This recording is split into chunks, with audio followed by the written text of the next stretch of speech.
भारतात सुद्धा नवीन वर्षाच्या स्वागतासाठी संपूर्ण भारतीय सज्ज झालेत। सरत्या वर्षाला निरोप देण्यासाठी आणि नवीन वर्षाच्या स्वागतासाठी मुंबईकर मोठ्या संख्येने गेटवे ऑफ इंडिया परिसरात जमलेले आहेत। नववर्षाच्या स्वागतासाठी लोकांमध्ये मोठा उत्साह असल्याचं पाहायला मिळतंय। गेटवे ऑफ इंडियाच्या परिसरात सध्या चोख असा पोलीस बंदोबस्त ठेवण्यात आलाय।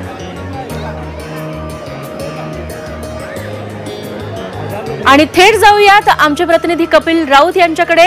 कपिल, कसा माहोल सध्या गेटवे ऑफ इंडिया परिसरामध्ये बघायला मिळतोय? खरं तर दरवर्षी हजारोंच्या संख्येने मुंबईकर बाहेर पडतात 31st सेलिब्रेट करण्यासाठी आणि त्या परिसरात जमलेले बघायला मिळतात। सध्याची तिथली काय स्थिती? नरिमन पॉइंट आपण इथे आलेलो, नरिमन पॉइंटच्या समुद्र किनारी इथे आलेलो। तुम्ही बघू शकता हळूहळू गर्दी जमायला सुरू झालेली आहे। तरुणांची गर्दी जास्त दिसते। जे यंग जे तरुण आहेत ते इथे मोठ्या प्रमाणात दिसत आहेत आणि हळूहळू गर्दी जमायला सुरुवात झालेली आहे। अशीच गर्दी गेटवे ऑफ इंडिया असेल, गिरगाव चौपाटी असेल, अशा अनेक ज्या चौपाट्या तिथे पाहायला मिळत आहे। फॅमिली टू फॅमिली इथे आलेले आहेत। लांबून लांबून लोक इथे जमलेले आहेत आणि खास करून नवीन वर्षाचं स्वागत करण्यासाठी आणि सरत्या वर्षाचा निरोप घेण्यासाठी इथे सर्व लोक जमलेली आहेत। लहान मुलांसकट वयोवृद्ध लोकही तुम्ही इथे पाहू शकता। खरं तर वेगळा उत्साह असतो आणि नरिमन पॉइंट आणि नवीन वर्षाचं स्वागत याचं एक वेगळं नातं आहे। त्या अनुषंगाने इथे लोक हळूहळू जमायला सुरुवात होत आहेत आणि हळूहळू आता गर्दीत पाहायला मिळत आहे। आपल्याबरोबर काही लोक आहेत, त्यांच्याकडून जाणून घ्या त्यांची काय प्रतिक्रिया आहे। सर, कुठून आलात तुम्ही आणि नवीन वर्षाचं स्वागत आणि कसं वातावरण वाटतं इकडचं? आम्ही कल्याणवरून आलोय। खूप वातावरण छान वाटतंय। मरीन ड्राईव्हला आलोय, जरा हवा वगैरे मस्त आहे। नवीन वर्षाचं सर्व लोक आलेत स्वागतासाठी, त्यांच्यासोबत आम्ही पण सेलिब्रेशन करण्यासाठी आलोय। नवीन वर्षाचं स्वागत जोरदार आहे। राईट, कसं वाटतंय ते मरीन पॉइंटला? छान वाटतंय। कसं करणार नवीन वर्षाचं स्वागत? मस्त, एकदम जोरात जोशात। हॅपी न्यू इयर माझ्याकडून सर्वांना।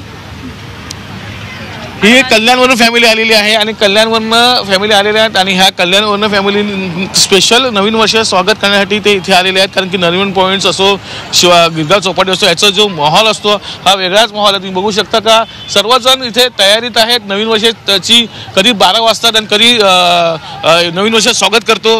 मित्र, कुठून आलायस तू आणि नवीन वर्षाचं स्वागत कसं करणार आहे? मुलुंडेश जोरदार करणार आहे खरंच, आणि म्हणजे जोरदार आणि खुशीत चांगलं सगळ्यांना happy new year already in advance. कसा माहोल वाटतं पूर्ण समुद्र किनारपट्टी जायचं? माहोल एक म्हणजे चांगलं वाटतंय, फुल एन्जॉय करतोय। माझे मित्र पण आलेत, पण तिकडे उभे आहेत ते साईडला। थँक्यू। नक्कीच एक वेगळा माहोल आहे इथे। आपण गेटवे ऑफ इंडियाचाही आढावा घेतला होता, तेव्हाही आपण पाहिलं होतं का प्रचंड अशी लोक जमली होती। खरं तर एक लोक इथले मिस करतात ते म्हणजे रोषणाईला आणि आतिषबाजीला। काही कारणास्तव प्रशासनाने आतिषबाजी आणि रोषणाईवरती बंदी घातलेली आहे।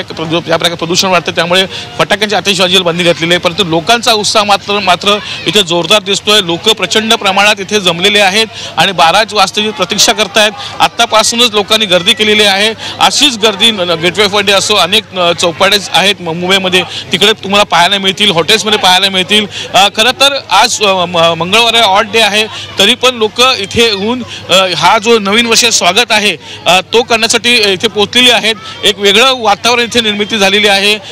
काही वेळातच 12 वाजल्यानंतर इथे जल्लोष सुरू होईल, मोठ्या प्रमाणात घोषणाबाजी होईल, एक नवीन वर्षाचं स्वागत केलं जाईल आणि त्यामुळे इथलं वातावरण जे आहे ते नवीन वर्षाच्या स्वागतासाठी सज्ज झाले इथले लोक, असं आपण बोलू शकतो। एक वेगळंच वातावरण पाहायला मिळतं इथे। निश्चित कपिल, आता कुठे सेलिब्रेशनला सुरुवात झालेली आहे आणि जसजसे 12च्या जवळ काटा पोहोचत जाईल तसतसा जोश देखील लोकांमधला वाढत जाणार आहे। धन्यवाद, तिकडचा माहोल तुम्ही टिपलात आणि आमच्यापर्यंत पोहोचवलात त्याबद्दल।